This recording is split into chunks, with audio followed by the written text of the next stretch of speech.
Hello everyone, welcome back to Python application programming, and now we are starting with module 5. So the things that you are going to discuss in module 5 are network programs, using web services, using database and SQL.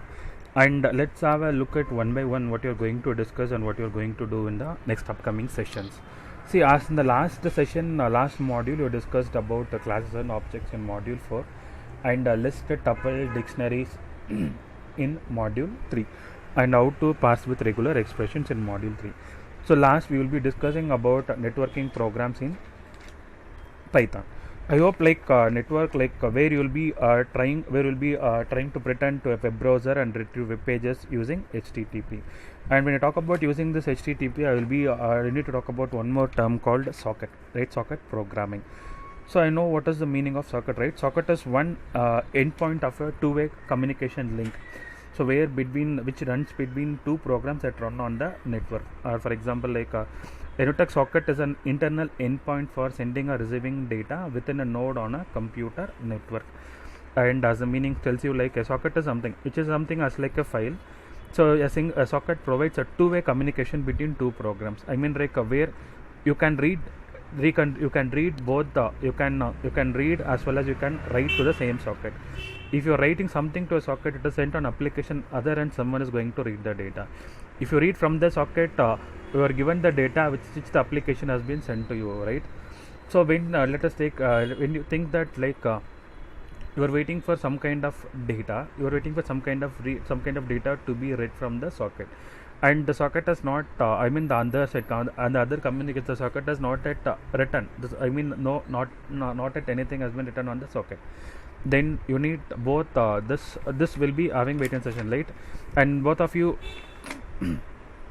and they have to wait for a very long time, so to communicate over the internet to some but to solve these kind of issues, we need some kind of protocol in handling it, right? So what does mean protocol? So protocol is a set of precise rules, right? So that determine who is to go first and who is to go next and what should do and what this response to do. And here you can see it is given a program socket connect send receive socket port ID. Okay, so let us see what is called port initially. So what is called port? When we talk about an internet, when we talk about an internet, we will be communicating to web services, we will be communicating to server, and it can be a LAN, or it can be a LAN, or even it can be a WAN. It can be of anything, right?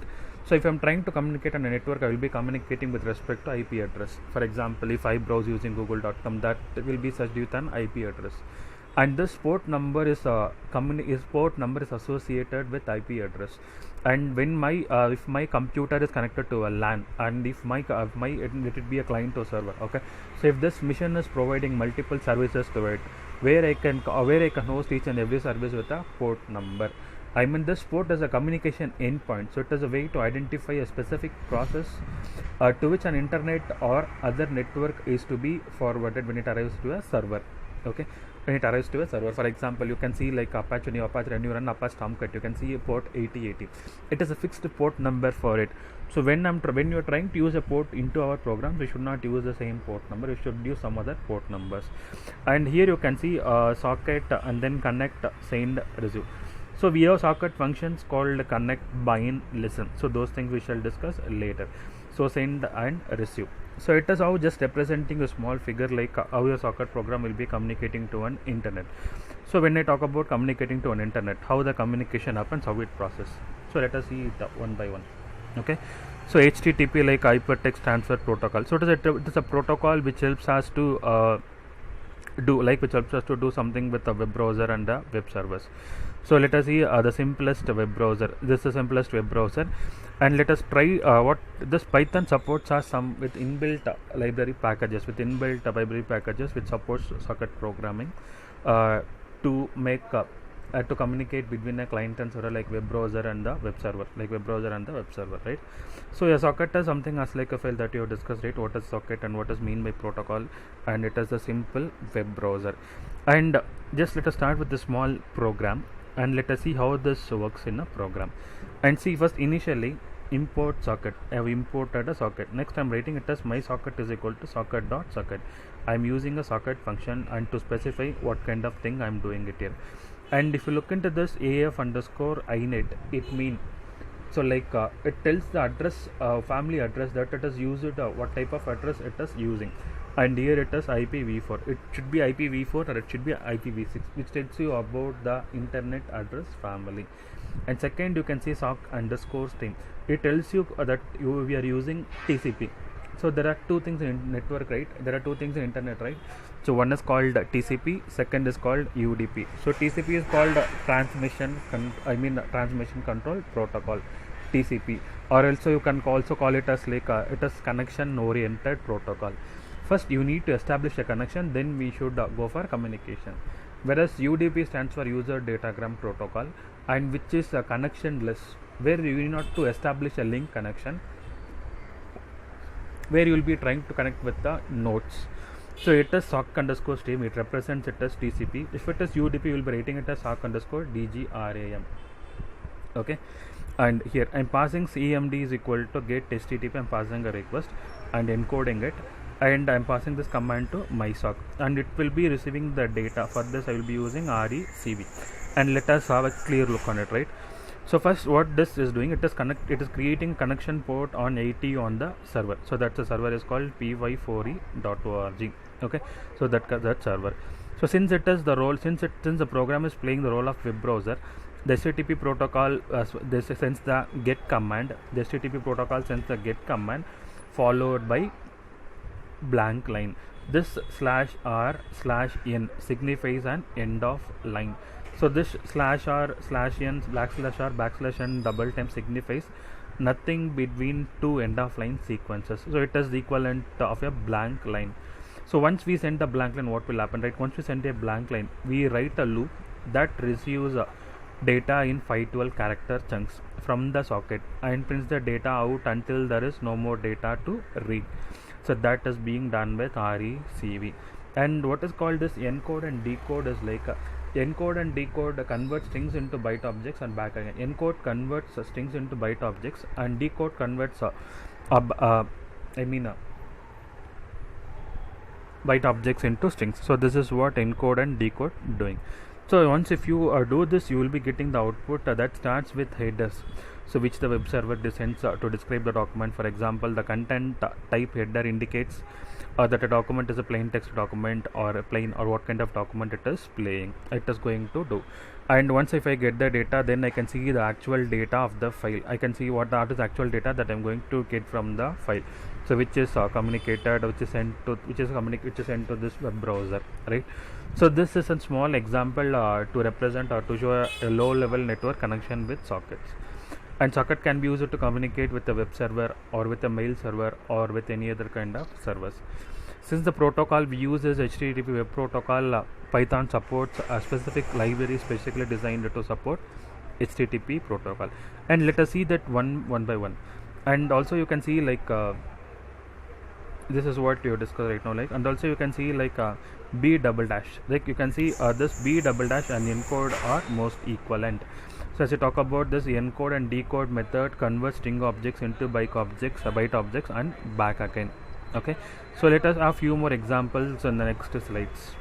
Okay, and next one is like retrieving an image over HTTP.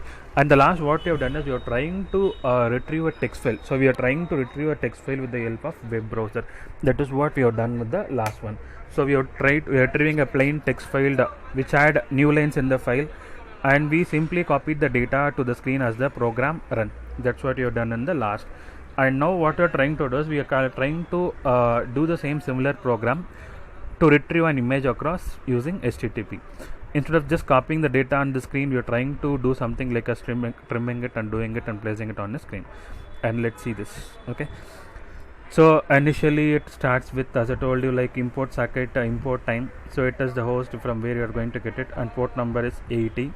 And this I want to specify the socket, what socket I'm going to, what kind of socket function I'm going to use, like AF underscore inet tells it as IPv4, it is socket stream, it tells it as what kind of things I'm going to use it, right? So it tells you like it is TCP, and here you can see the host and port. Okay, so it is there. I have passed a get method. I have passed a link what HTTP. So it is a blank line. So count equal to 0. So this picture B double. This is encoding, right? Encoding. So let us see what we are going to do with this and how it works. Okay. So when this program executes, we can see some kind of data. We can see some information, right? So you can see that like this starts with the content type header. Okay. So which starts with the content type header indicates that the body of the document is an image. So as the program runs, you can see that we are not getting 5120 characters as with the resume method. We will be getting 3000 characters each time we request up to 112 characters of data. Okay, and the results depends on the network speed. Also note this resume method is the end of the string, and the next resume method is the end of the string. And also we can use the call to time.sleep. So this way, what you can do is you can what you can do is so that server can send more data to it. Once it is getting read to it, you can restarting it, so the server can do more to it. Okay, and next, so retrieving web pages with URL lib, or how can I retrieve the web pages with URL library? Okay, so while what we have done is like we manually send and receive data or HTTP using the socket library. It is much simpler to perform this task by using this URL library. So what we are trying to do is now using URL library, we treat a web page much as like a file. So we just simply indicate which web page you want to retrieve, and this URL lib handles all of the HTTP protocol and the header details. So let us see how it works. So import URL lib request, you can see a and for file decode strip. So once the web page is opened with this URL lib, URL open, so URL open, we can treat it as like a file, so which is going to read it using a for loop, so which is going to read it as like a for loop. Okay, now when the program run, we see the output of the contents of a file, right? The headers are still sent, but this URL lib code consumes the header and only returns the data to us. So whatever that is there in the text file, that can be get read in the output. And next we will be having a slight variation of this, reading binary files using URL lib. So sometimes you want to retrieve a non-text file, right? Binary file, some cases, or image file or a video file. So these these files in general not useful to print out, right? So what you can do is you can easily make your URL local file on your disk using URL lib. And here the pattern is to open URL and use a read to download the entire content of the document into a string variable. That string variable, you are treating it as img, and write that information to a local file as follows. And now let's see how this program works and what you're doing with this program. See, this program reads all the data in it once across the network and stores it in a variable img, in the main memory of your computer. Then what it is doing is it is opening, once if you pass a URL request open, this URL request will give it open. It is going to read this and open cover page.wb. And what is that wb specifies? It is an argument for open. Opens a binary file for writing only.